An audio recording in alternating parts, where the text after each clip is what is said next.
अगर आपको कंफर्म होता कि आपकी डिज़ायर एक गारंटी के साथ आपको मिल जाएगी, तो क्या आप तब भी डाउट करते? नहीं ना। आपको कोई और टेक्निक की ज़रूरत नहीं है, आपको सिर्फ परसिस्टेंस की ज़रूरत है। और आज की वीडियो में मैं आपको परसिस्टेंस के बारे में ही बताऊंगी। So hi everyone, my name is Ishita, welcome back to my channel and let's get into the video. What is persisting? Persistence का मतलब क्या है? परसिस्टेंस का मतलब है किसी चीज़ के पीछे लगे रहना, अड़े रहना, टिके रहना, अडिग रहना। इसका मतलब है कि जो डिसीजन आपने ले लिया है उसमें टिके रहना। और वो एक कोई भी डिसीजन हो सकता है। आपने ये डिसीजंस, ऐसे डिसीजंस अपनी लाइफ में बहुत बारी लिए होंगे।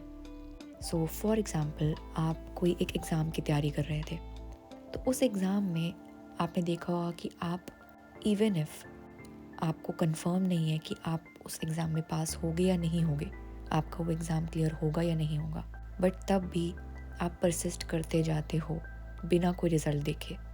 कोई सर्टेनिटी नहीं है कि आपका वो एग्ज़ाम क्लियर होगा या नहीं होगा।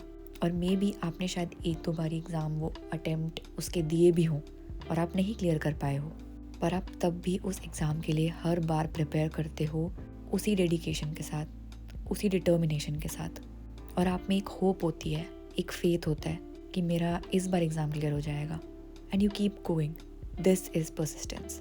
उस प्रिपरेशन फेज़ में आप कभी शायद बीमार भी पड़े होगे, कई दिन आपका बिल्कुल पढ़ने का भी मन नहीं किया होगा, बट आप फिर भी पढ़ते रहे, आप फिर भी उसी चीज़ में लगे रहे। परसिस्टेंस का मतलब होता है consistency plus discipline plus resilience. Consistency का मतलब क्या होता है?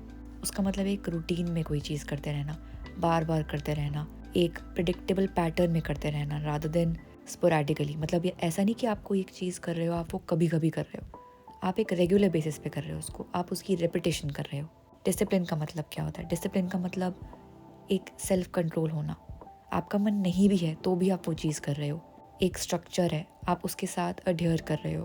और इवन इफ कोई डिफ़िकल्ट चीज़ें आती भी हैं या कोई आपकी लाइफ में चीज़ें अकॉर्डिंग टू प्लान नहीं जा रही हैं, आप तब भी वो चीज़ करते रहते हो। वो चीज़ आपके मूड पे डिपेंडेंट नहीं है।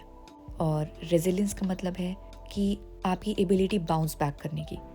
मतलब कि अगर आपकी लाइफ में कोई चीज़ ऐसी आई है जिसमें आपको बुरा फील हो रहा है, आपको एक सेटबैक फील हुआ है, कोई फेलियर आया है या कोई डिसअपॉइंटमेंट है, बट तब भी आप लगे हुए हो क्योंकि आपको जो रिज़ल्ट चाहिए वो आपके लिए ज़्यादा बड़ा है, जो आपकी डिज़ायर है वो आपके लिए ज़्यादा बड़ी है। तो आप कंसिस्टेंसी और डिसिप्लिन और रेजिलियंस के साथ परसिस्ट करते हो। आपके अंदर एक डिटर्मिनेशन होती है कि ये मेरा गोल है या ये मेरी डिज़ायर है और मैं इसको किसी भी तरीके से अचीव करके ही रहूँगा। I will achieve it any how. और कोई फेलियर भी आ रहे होंगे और वो फेलियर आपकी लाइफ में हो सकते हैं in the form of 3D circumstances, but आप तब भी इंड्योर करते हो उस सब को और आप सिर्फ अपना सारा ध्यान अपने डिज़ायर की तरफ रखते हो। डिसिप्लिन आपको शुरू में हेल्प करेगा जब आप नया नया स्टार्ट कर रहे हो। कंसिस्टेंसी आपको उस प्रोसेस में हेल्प करेगी कि आप जो कुछ भी कर रहे हो आप उसका रिपीटेशन करते रहोगे। और परसिस्टेंस आपको उस जर्नी में अलाइव रखेगा जब भी चीज़ें आपके लिए हार्ड होंगी। और इसकी वजह से ही you will never think about giving up. और यहाँ पे डिसिप्लिन आपकी हैबिट बिल्ड करता है और परसिस्टेंस उसी हैबिट को प्रोटेक्ट करता है, एंड इन टर्न आपकी डिज़ायर मैनिफेस्ट हो जाती है।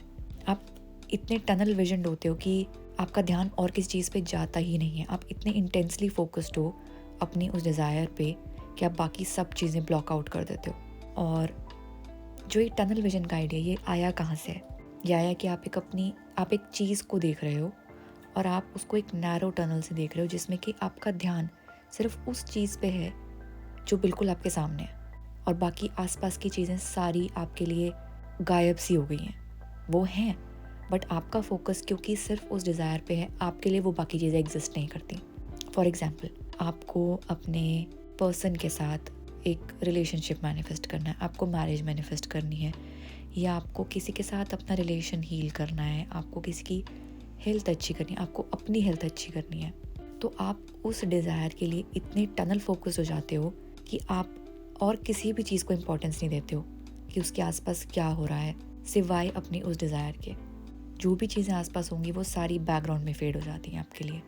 एंड इवन इफ़ आप अवेयर हो कि आसपास कोई प्रॉब्लम्स हैं, कोई चीज़ चल रही है, आप फिर भी परसिस्ट करोगे, क्योंकि उस डिज़ायर को अचीव करना आपके लिए सबसे ज़्यादा इम्पॉर्टेंट है।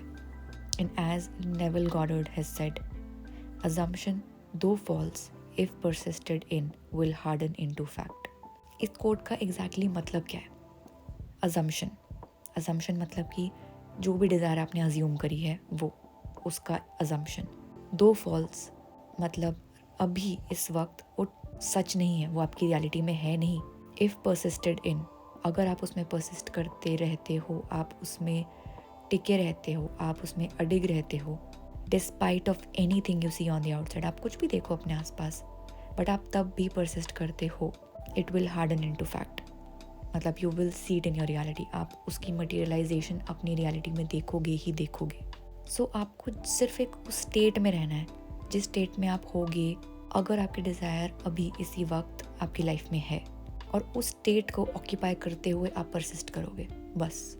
अब उस स्टेट के बारे में बात करते हैं और आप कैसे उस स्टेट को ऑक्यूपाई कर सकते हो उसके बारे में बात करते हैं। स्टेट मतलब आपकी जो इनर आइडेंटिटी होगी और जो एक फीलिंग होगी, अगर वो आपकी डिज़ायर आपकी लाइफ में अभी है तो आपको इस स्टेट को ऑक्यूपाई करना है। और इस स्टेट को ऑक्यूपाई करने के लिए आती हैं टेक्निक्स। अब इसमें आप कोई भी टेक्निक यूज़ कर सकते हो जिसमें कि आप अपनी इमेजिनेशन यूज़ करोगे, जैसे कि visualisation, inner conversations, self talk, scripting, या कोई भी अदर टेक्निक जो आपको लगता है कि आपको उस स्टेट में लेके जाती है। अब जो भी टेक्निक आपको स्टेट में लेके जाती है, आप बस वो करते रहते हो, फिर आप उस स्टेट में आते हो और आप उसमें परसिस्ट करते हो। आप सिर्फ उस स्टेट को इतनी बार ऑक्यूपाई करते रहते हो बार बार, जिससे कि वो आपको नेचुरल फील होने लग जाता है। और यही है manifestation. So that's how you persist and you manifest what ever you want in your life. So that's it for today's video. Thank you so much for watching. Just remember, it's already yours. Until next time.